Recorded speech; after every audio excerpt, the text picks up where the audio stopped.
Welcome to the other side of Lucy Letby. In episode 49, we're going to look at specifically the evidence of Sandie Bohin as a lead-in to the problems with the Court of Appeal rule in the case of Lucy Letby.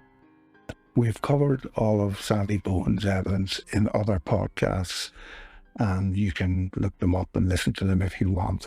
But we're just going to pick out a few outstanding examples, which with the subsequent change of mind by Elegance is obviously going to create a serious problem for the standing ruling of the Court of Appeal.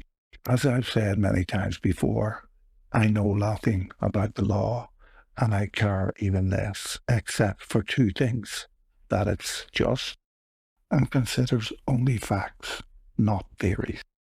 And from what I can see from the Court of Appeal ruling that denied Letby the right to appeal, they are working with a lot of unfactual material, some of which we will highlight here before we look and analyse the Court of Appeal ruling.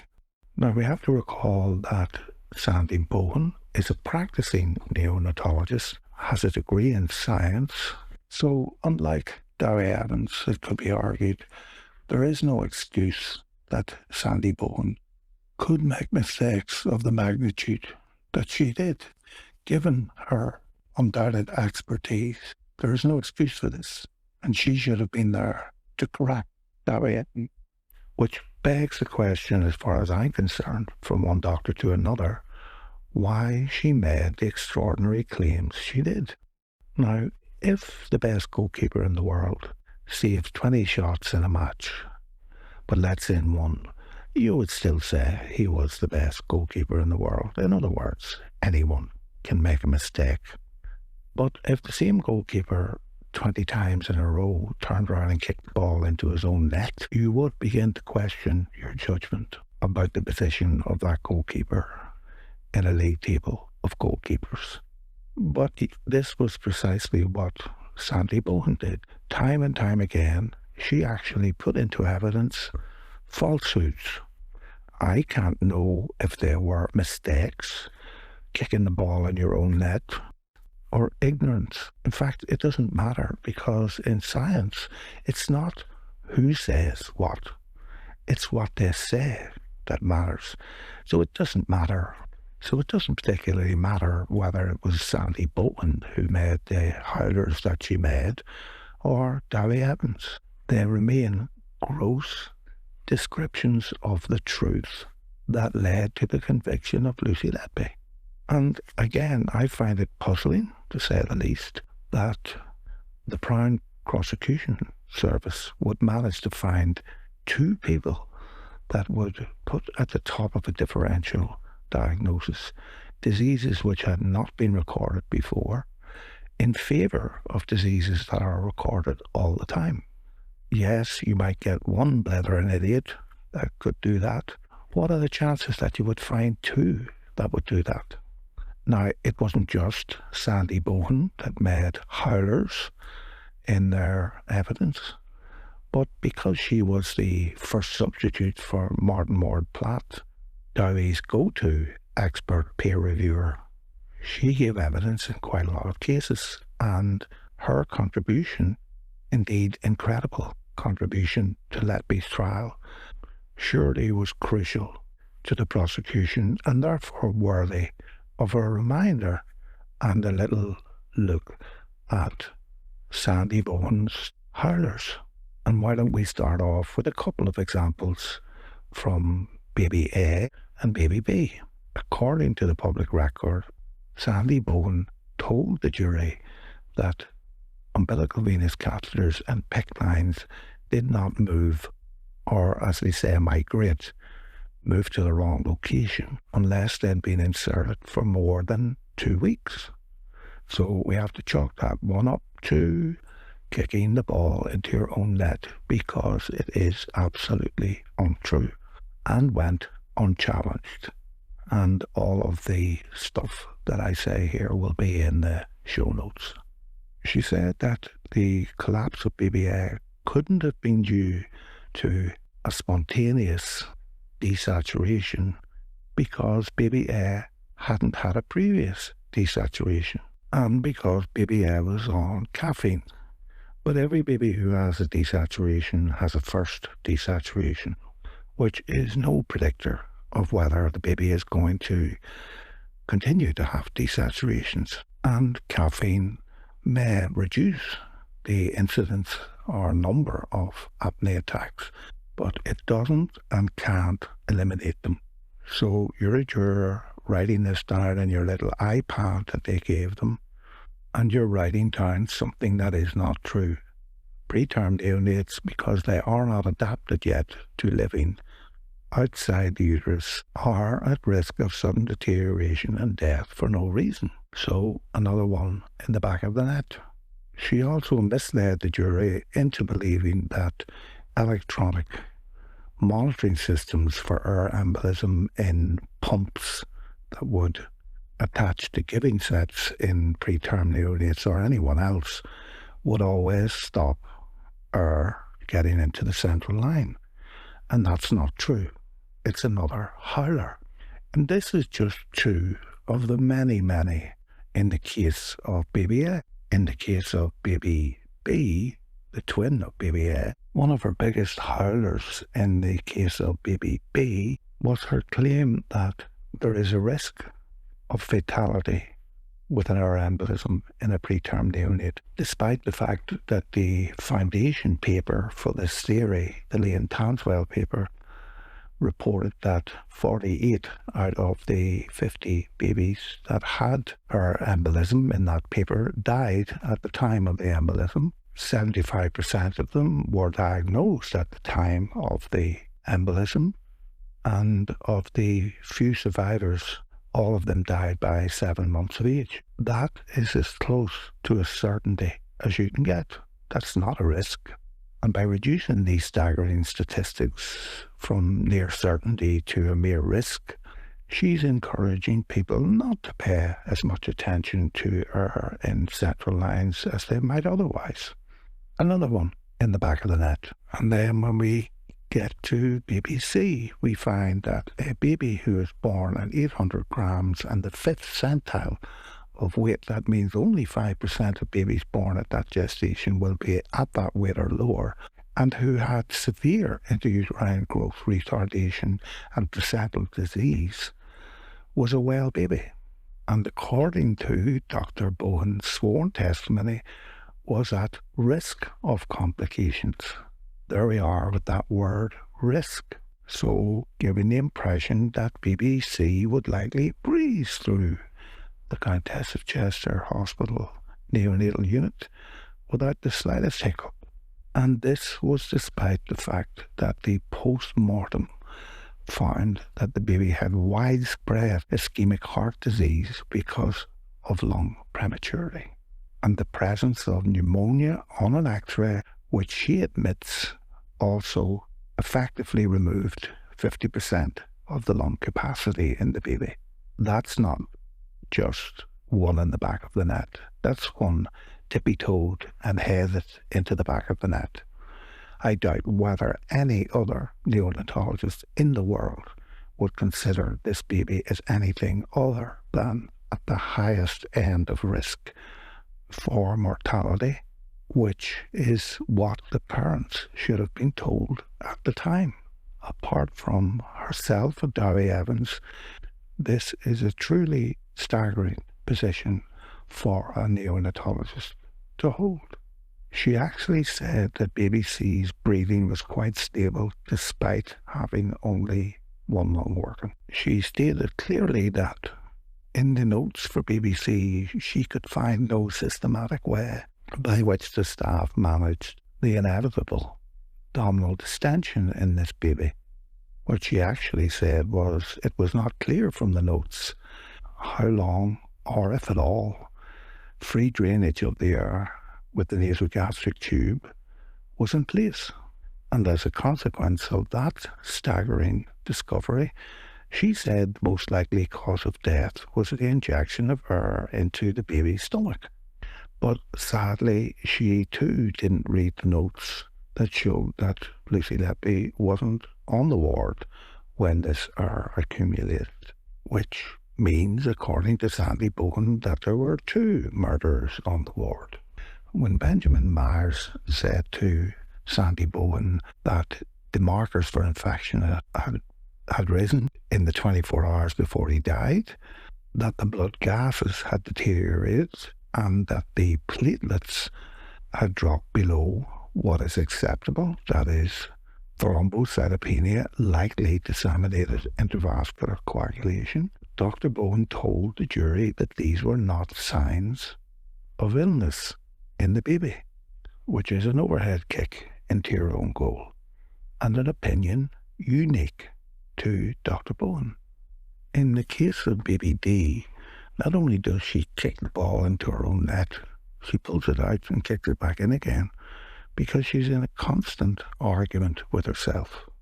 It is the most incoherent bunch of nonsense I have ever heard in my life in relation to a medical matter. First of all, she says that the father was responsible for the collapse of the baby 12 minutes after the baby was born because of the way he held the baby. She told the jury that she had witnessed this many times in her career. But then she went on to tell the jury that baby D had inconsistent temperature. In other words, thermoregulation. In other words, a term baby was extremely ill because it could not maintain its body temperature. But she didn't say whether or not she thought the father was responsible for that. But she did say that a chest x-ray taken on baby D was okay, and a repeat x-ray taken shortly after was not okay and showed signs of infection. But again, she doesn't tell us how the father holding the baby wrong in theatre led to these astonishing findings. And despite these findings and what she said were clinical signs of infection, she claimed that the collapses that the baby subsequently suffered from came out of the blue and had nothing whatever to do with either the father or the pneumonia. She said that babies like baby D were exceptionally capable of fighting infections such as pneumonia, and the manifestation of this ability to fight infections was baby D's ability to recover from desaturations very quickly. Such recovery leading Dr. Bohin to state that it wasn't infection that caused the collapse of baby D, but rather it had to be something unusual and odd.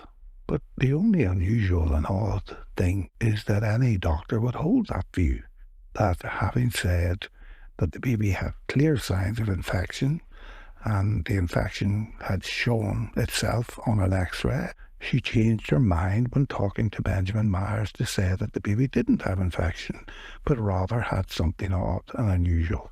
And then she based that odd and unusual diagnosis on the presence of a rash or skin discoloration, which she then goes on to say was not proof in itself of an air embolism, but rather the diagnosis of air embolism was made from a constellation of signs, which obviously didn't include the finding of pneumonia on an x-ray. The failure of the staff to maintain ventilation, which is a common feature in all of these cases, the delay in giving the baby antibiotics, which are usually quite effective for pneumonia, but not when you wait too long, nor indeed the aberrant behaviour of the father. No, these things were not part of the constellation. But a reddy brown rash that isn't even mentioned in the Lane Tanswell paper is not only part of this constellation, but indeed the pole star of the constellation. The whole testimony in the case of baby D sounds to me exactly what you would hear from a first or second year medical student trying to spoof his way or her way through an exam. They have a passing acquaintance with the core text, but they clearly haven't read it from cover to cover, and they haven't absorbed any of it. So they're leaping about like our crazed goalkeeper, not really knowing at this stage what team they're actually playing for. It was the most nonsensical, counterintuitive evidence I have ever witnessed from a practicing doctor. And believe me, after 40 years, I've heard some bullshit in my time. And she continues this rather bizarre circular logic when we move to the case of baby E. She said that she had never seen a baby experience a gastrointestinal bleed like baby E had, and you will recall that he lost at least a quarter of his blood, if not more, in a very short space of time, during which the staff did nothing. But she then goes on to discount this extraordinary bleeding event as not the cause of death in the baby, thus highlighting it only to then discard it. She said she thought the bleeding may have made him unstable. Note, only may have, but wouldn't be the cause of death, which in medical parlance is known as gibberish. In the case of baby F, the first of the so-called insulin poisonings, she made a fatal error. She was too busy exercising her imagination that she failed to actually read the notes, which is one of the core reasons that she was in the court in the first place. Because thanks to Lady Thirlwell, we now know that the single source of blood taken from the baby that has the same laboratory number that identifies it was verified as a contaminated sample before it was sent for the immunoassay test at Liverpool Women's Hospital, where they advise you not to send these samples. This is what we call the fruit of the poison tree. The Countess of Chester Hospital measurement of glucose in that sample, as Richard Taylor told us during the recent press conference by the New Defence, had a verified blood sugar level of 54 millimoles per litre, which is impossible because they were treating the baby for hypoglycemia at the time. And I doubt anyone has ever measured a glucose level of 54 millimoles per litre in a human being of any age, either alive or dead. So in this case, in her role as imaginary goalkeeper, she's kicked the ball over the wall. The immunoassay test was never an appropriate test anyway, because I can't find anywhere that this test was ever validated for use in preterm neonates, because according to the insert of the test packaging, it was validated on the blood of 60 healthy adults. But now we know that the results of this sample should not have been sent back to the Countess of Chester Hospital, because the sample that was tested was contaminated. Now, by contaminated in medicine, we mean simply not suitable for testing. The contamination can be for 100 reasons, from being kept at the wrong temperature, to taken from the wrong patient, to stored in the wrong container. Decontamination is not a deliberate act. It's what happens very frequently in a busy ward and simply renders the sample unsuitable for any testing. As evidence, both in clinical practice, but especially in a court, and especially in a murder trial, it's utterly worthless. How did the genius that is Dr. Bohin miss this? She goes on to talk about neonatal fits in babies that have very low blood sugar, when the Countess of Chester Hospital biochemist verified that baby C had a very high blood sugar. How will she get the ball back now? How can the Court of Appeal ignore the contents of the file? And then we get to the case of baby G and the mysterious projectile vomiting, which no one actually recorded. Now, there were 2 episodes of this, supposedly, on the 7th of September and on the 21st of September. This is what the nurse present at the time stated to the court. a situation that I have seen many, many times in babies, children and adults. This is verbatim what Nurse Alicia Simpson said. Shift leader Alicia Simpson said she was with Letby at the nursing station directly opposite the high dependency unit when she heard a projectile vomit at 2:15 a.m. Well, you can't really hear a projectile vomit. And she carries on that both rushed to the room where Miss Simpson said she was greeted by alarm sounding from the monitor connected to BBG's cot. She said she sat up the youngster and that either she or Lucy Letby used a face mask to assist with BBG's breathing. She said it was a large, milky, digested vomit. It had gone from over the cot and onto the chair next to her. Note the sequence of events. The baby vomits and alarms go off, but no one sees the vomit. Two nurses rush into the room and quite rightly attend to the baby before they attend to the vomit. And the two parts of the intervention are moving the baby and placing a face mask on the baby. Now, if anyone has ever tried to clean up vomit after moving a baby and placing a face mask on a baby, they'll know just how far that vomit can go. Not because of the initial force of the vomit, but because of the intervention. If you've never cleaned up after a baby vomiting, I suggest that you volunteer the next time and you'll find out just how far that vomit can go. As far as I'm concerned, this is routine stuff and absolutely not proof of a projectile vomit. And we had Dr. Breary saying that he had not witnessed this kind of projectile vomiting in a baby before, but he didn't witness it in this baby either. The second projectile vomit on the 21st of September wasn't recorded by anyone, and no one recorded it. Dr. Ventris said it could have been error, and the fact that it wasn't recorded as fluid made it more likely that it was error. This within the context of struggling, as usual, to try and establish ventilation in BBG who had chronic lung disease.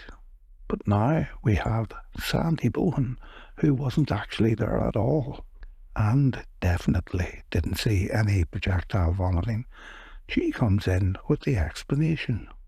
Like Dr. Breary, she had never seen it before in a baby that weighed 2 kilograms, and so designated it extraordinary.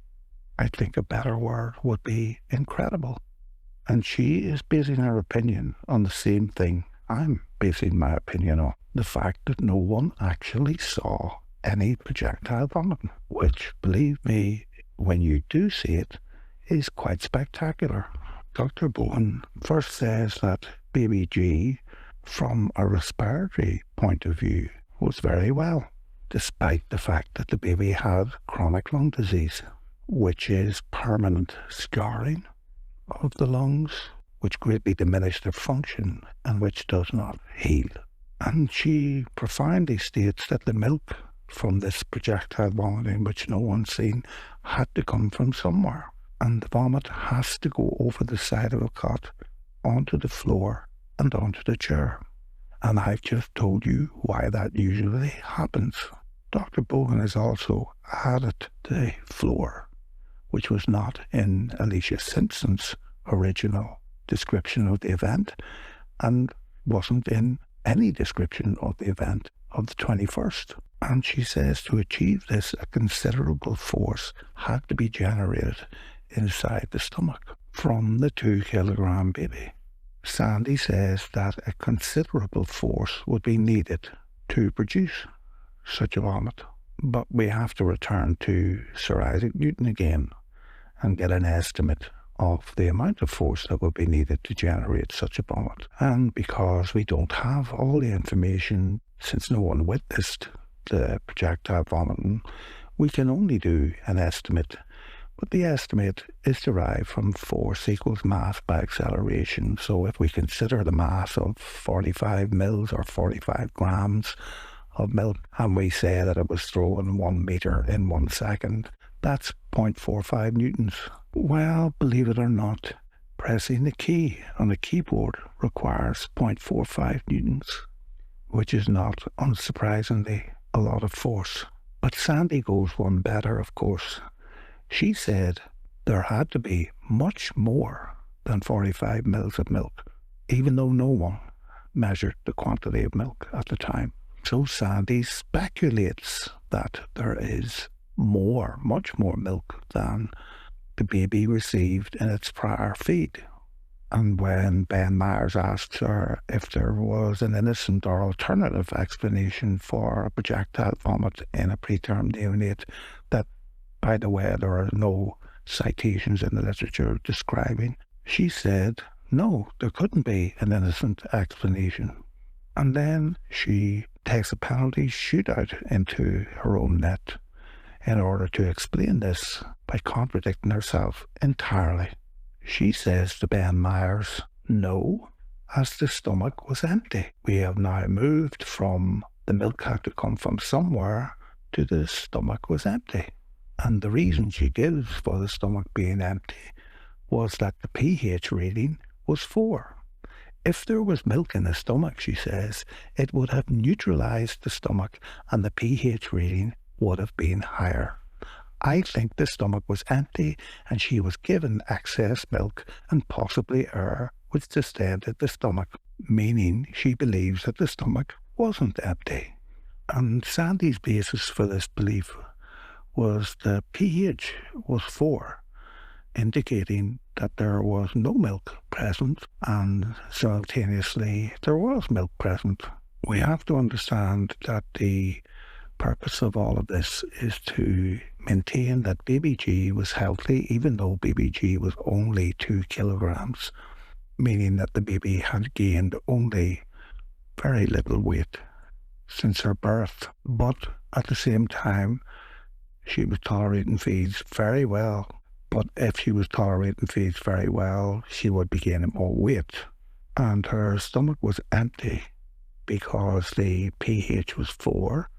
And then Lucy Letby sneaked into the room and fed her milk and air, even though there is no established relationship between pH and feeding because it's so variable. And Sandie doesn't take into account the total transit time of feeding, so that's the time that the milk is totally digested and emptied out of the rectum. And for any of that period of time, partly digested milk from previous feeds can easily come up in the nasogastric tube or in a vomit. No, for these people, it's black and white.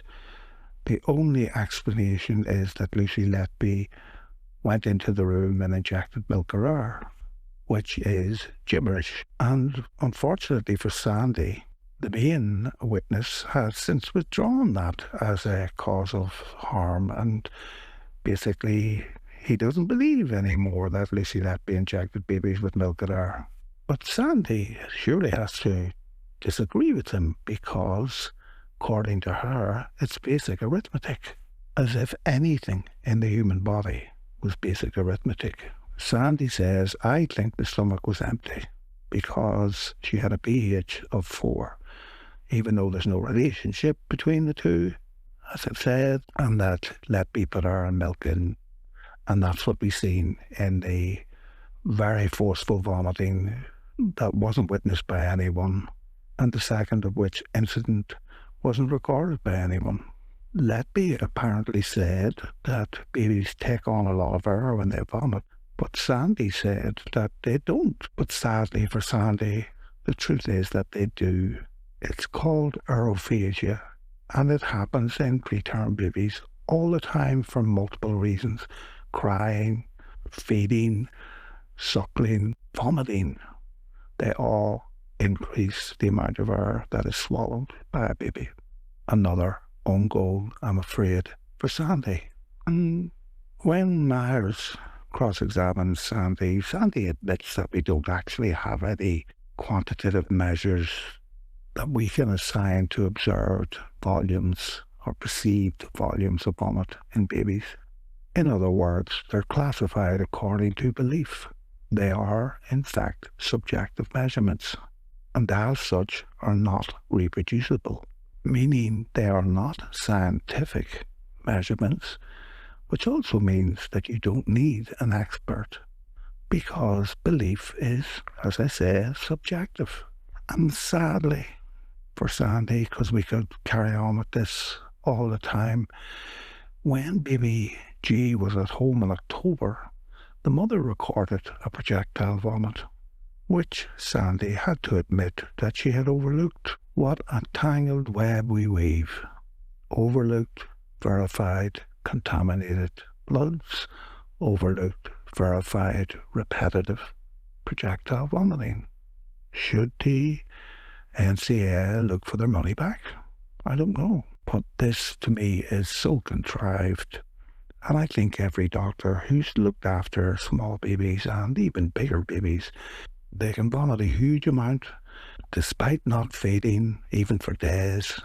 And it's thick, mucousy crap that gets everywhere and sticks like shit to a blanket. And for baby I, the same drivel continues.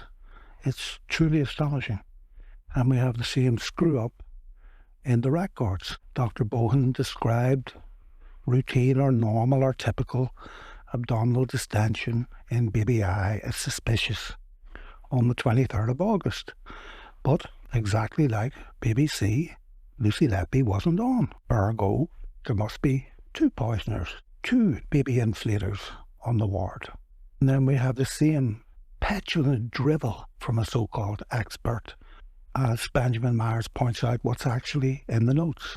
He says it's recorded, and that's not disputed, that on September the 5th, about 2 weeks later, baby I was well, but 12 hours later, desaturations were recorded, requiring intermittent oxygen, and they continued, as they do, desaturation after desaturation, down to 60%, and in the middle of the night down to 50%, while the baby was on mechanical ventilation. And rather than depict this for what it was, a dire and very dangerous situation, Dr. Bohin says that this was a baby with an infection who was deteriorating. Baby I had a septic screen, was on antibiotics, but continued to slowly decline. So a desaturation to 50% is a slow decline when you're on a ventilator already. But Dr. Bohin says incongruously that these weren't sudden deteriorations, they were gradual declines. She uses the word desaturation, which literally means collapse, but at the same time uses decline, which literally is not collapse. And then she says that babies like this don't suddenly collapse and have cardiac arrest without warning. But we've had the warning, the multiple desaturations due to infection in a baby who was never well. But yet Bohin goes on to say in evidence that this was unusual. And again, I would have to say that is untrue. It is not unusual. The desaturating neonate that can come out of the blue and continue even to the point of discharge and to the point of death without explanation. And then even more astonishing, she says that baby I had chronic lung disease, something that can be diagnosed under a microscope. Dr. Bohin is literally saying that only by use of a biopsy is it possible to diagnose a baby with chronic lung disease. Not true. And she says that the chronic lung disease was not affecting the baby's breathing. Why do we call it chronic lung disease? But it gets even worse in the case of baby I, for whom Lucy Letby was found guilty of murder by injection of air into a nasogastric tube. We have talked about it before. She says for these multiple abdominal distensions, she has no idea how much air would be needed to cause this invented diagnosis, now since withdrawn by Dowie Evans, of death by intentional injection of air into a nasogastric tube in a preterm baby that has aerophagia, swallowing of air all the time. And the baby continued very much in this vein, and on October 13th had yet another desaturation in a long, long series of desaturations. And when it's pointed out to her that she herself said that before or during that so-called attack on the baby by a nasogastric tube, there was no nasogastric tube present in the baby. The apnea alarm didn't go off, and she blames that on Letby as well, without any evidence at all. And Myers keeps hammering away at her inconsistencies and, frankly, her bullshit. And she keeps persisting with her childish responses. And Myers says, but the baby was being bottle fed, so there couldn't have been a nasogastric tube inside you. And instead of arguing that there could, because why not? These people are arguing such ridiculous things. Why not just say, yeah, nasogastric tube and bottle feed? No, Sandie Bohin says, well, someone could have put it in. Again, no evidence. The multiple murderer possibility. Again, from Dr. Bohin. Because her story is so ridiculous, she can't even get it straight. These are common, well-known pathological conditions that are categorized and classified and described in preterm neonates. And this drivel that she's coming out with is just pure fiction. Read it and weep. And to think that all of this has been rubber-stamped by the Court of Appeal. Adults, supposedly. She verifies the lies that Dr. Jairam told the jury and the world on television when he said that endotracheal tubes can only come out when they're dislodged by the nurse. Dr. Bohin agreed. It carries on relentlessly. Baby O, baby P, the bullshit, stupid, impossible embolism theory, the accusation of trauma to the liver when we know who caused the trauma to the liver in baby O. It's quite frankly endless, and it's almost becoming dismantled in real time because people who know how medicine works, how physiology and pathology is classified, how it takes place, how it's recorded, are coming out in their droves to say that this testimony is utter rubbish. I won't labour the point anymore. It's in multiple of these podcasts.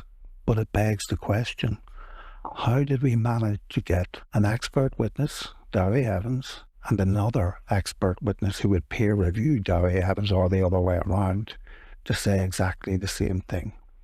Did this happen by accident? Which brings us neatly to the Court of Appeal.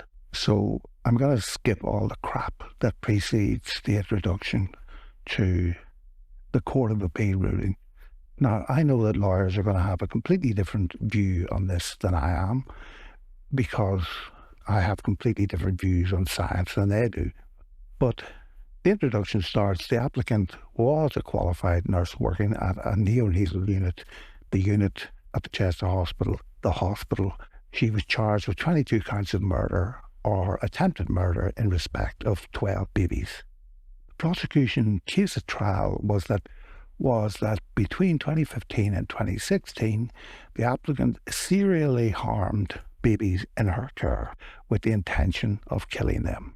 She did so by various means, by causing air embolus. Again, there is that inaccurate use of the word embolus, meaning that the judges already don't know what an embolism is. By introducing air exogenously, as if it could be introduced any other way, via intravenous lines, by forcing air into the abdomen via nasogastric tubes, by force-feeding milk, by poisoning through exogenous administration of artificial insulin. It is not artificial insulin, it's very much real insulin, and by physical trauma causing bleeding or internal injury. The applicant alone was present on the unit at the time of all of the deteriorations and deaths. More accurately, that would be all of the deteriorations and deaths in the indictment, not all the deteriorations and deaths that occurred in the Countess of Chester Hospital during that period. The case was a circumstantial one. To prove it, the prosecution relied upon expert medical witnesses. So we have an admission from the appeal court judges that the proof of Lucy Letby's guilt is the wellspring of evidence from the expert witnesses, as well as nurses and doctors associated with the care of the babies named on the indictment at relevant periods, and on many other strands of evidence, such as the applicant's shift pattern and the records of the treatment of the babies concerned. The defence mounted a robust approach to the evidence that was called. Serious allegations were put to numerous professional witnesses, including expert witnesses, who were called on behalf of the prosecution. At this point, a scientist would say, but the defence also failed to put serious allegations to the professional witnesses, including the experts. 2 points may be noted at the outset. First, the defence instructed a number of expert witnesses of their own, and many reports were served from them before and during the trial. No expert evidence was called on the applicant's behalf. The entirety of the evidence consisted of the applicant's own testimony and that of an estate plumber who had worked at the hospital since 1986. He gave evidence about certain plumbing problems that had occurred at various points on the unit, and 2 particular incidents in the unit, but not on the date or around the time of any incidents in the indictment. He gave evidence that there had been various issues with the drainage system in the women and children's unit at the hospital where the unit was based. 2 specifically, when a hand basin in nursery room 1 unit was backed up with foul water, and once when the floor was flooded in nursery room 4 because the tap was left on. Secondly, to make a somewhat basic but related point, what was put to the prosecution witness in cross-examination was not evidence, and this is where science and the law seriously depart. In science, we wouldn't bother having a discussion about a particular theory or topic unless every part of the discussion was in itself evidence. This is the weirdest bit. More specifically, in the context of this appeal, suggestions made in cross-examination which were not accepted by prosecution witnesses and were not supported by evidence called on behalf of the applicant are, as the respondent has submitted, irrelevant. So, to a scientist, this is like freezing facts in time. And this is the bit about the whole law and appeals and all this stuff that I simply don't get. But we'll finish up with Section 6 and what the judge said. The judge said, what counsel say to you is not evidence. They are advocates, not witnesses. So this is like a game. It's like a game these people are playing, like a party game. You put on your advocate hat, you put on your witness hat, and it doesn't particularly matter what you say. You can make any scientific claim you wish, and if only an advocate argues against you, it will remain a fact, regardless of how ridiculous it is. So where a witness agrees with a proposition in a question, then it is the reply of the witness that becomes the witness's evidence. Where a witness does not accept the factual proposition in the question, then the question itself is not evidence. Therefore, to create evidence in a criminal trial, all you have to do is come up with a proposition, theorem, theory, hypothesis, whatever you want to call it. And when the advocate calls you out for lack of factual basis for that hypothesis, all you have to do to make it evidence is say you don't agree with the advocate. I can't help but feel like crying when I'm reading this, and I'm not crying from despair, but crying from laughter. I'm presuming all these guys got to the court by some means of mechanical transport, likely that used hydrocarbons burnt in an engine that was designed by someone somewhere along the line. And they actually all used semiconductors in the iPads that were given, and batteries that held the charge to perform all the mathematical computations needed to keep their information on that device. In fact, we are at the very edge of human achievement in engineering and science. But rather than have an inquest or an inquiry of a scientific nature in order to establish the facts.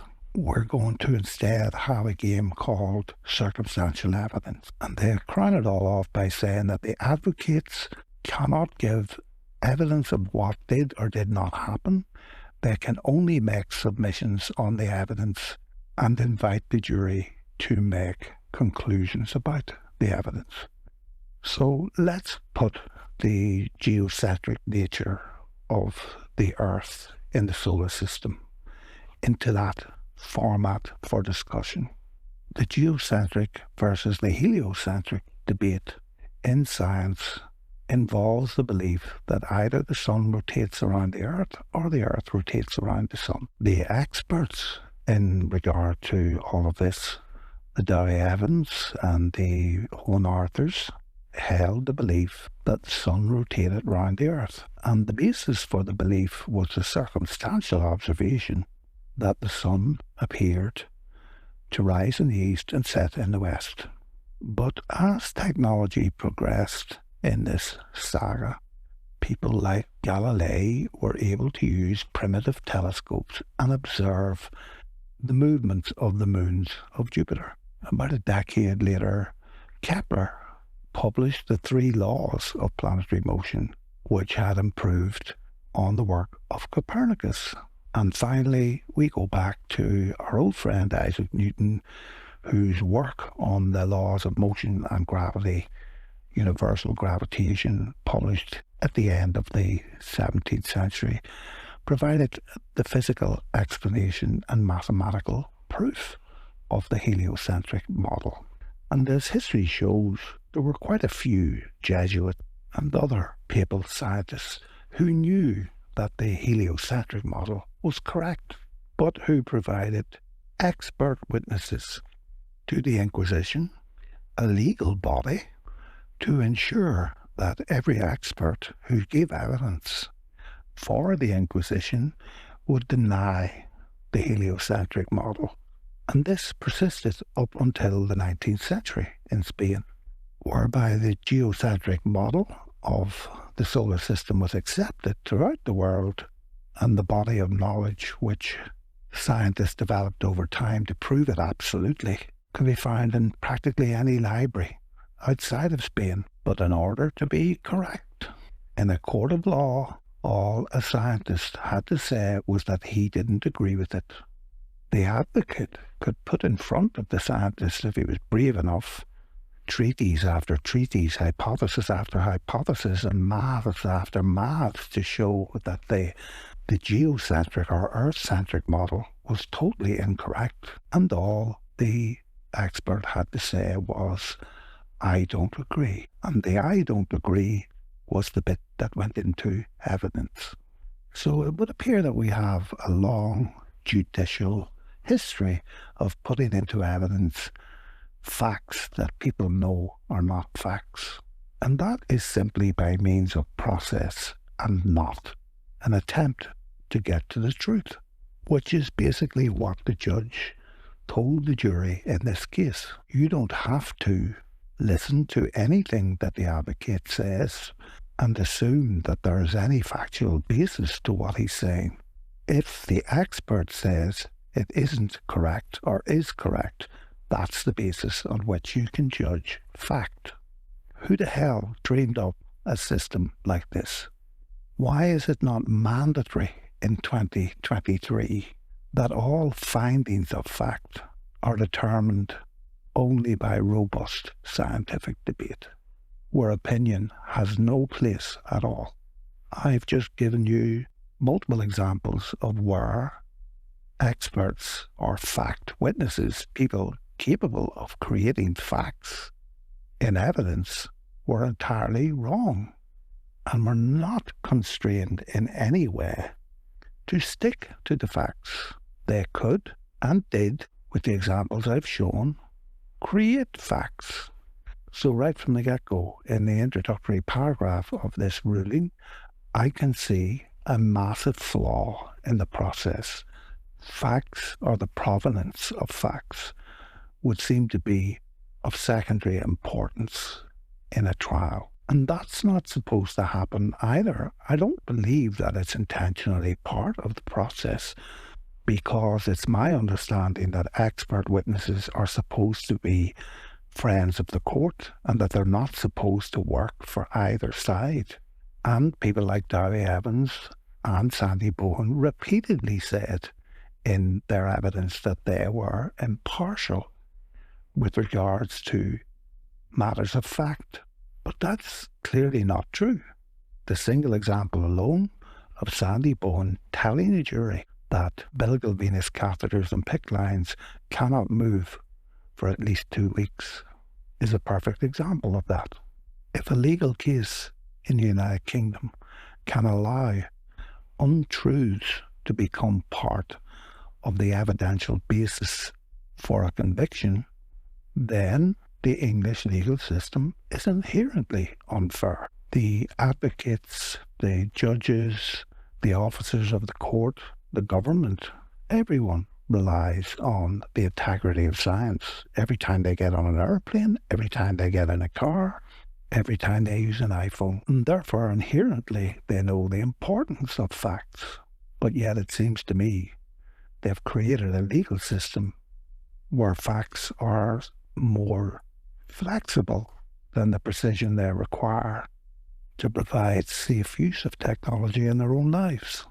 It should be close to impossible in 2023 to get an outrageous untruth before a jury. There is something seriously wrong with this process. Lawyers will argue as part of this game that Benjamin Myers was perfectly entitled, and indeed the defendant was perfectly entitled, not to question the facts. And I'm saying so on the presumption that the advocate, Ben Myers, knew that everything he said to argue for the facts could never be regarded as evidence, which kind of begs the question, why did he even bother? It should, in my opinion, be mandatory that when experts are called upon to give evidence to establish facts in a circumstantial case in particular, the jury must hear contrary evidence, whether or not the defendant or the advocate chooses that option. Scientists and doctors would never consider the opinion of one expert as being all they needed to make what can often amount to life and death decisions. And they say that the legal system in the United Kingdom is adversarial by nature, but it clearly isn't adversarial. Science is very much adversarial. In fact, the point of science is not to prove something as factually correct, but rather to disprove a claim that anything is factually correct. It's called falsifying or falsification. Once you can falsify an argument, you no longer have to consider that argument. So if an expert was to believe, for example, that a cockerel crowing in the morning was the reason that the sun, and he firmly held that belief, he should be forced to prove that the sun never rises in the absence of a cockerel's crow. Like in science, every expert should be forced to produce the citations of the opinions that they hold. Otherwise, the system is not safe from the vagaries of human bias, which are many and diverse, and again are well known. So we'll leave it here. I've shown you some facts which were not facts given by expert witnesses against Lucy Letby.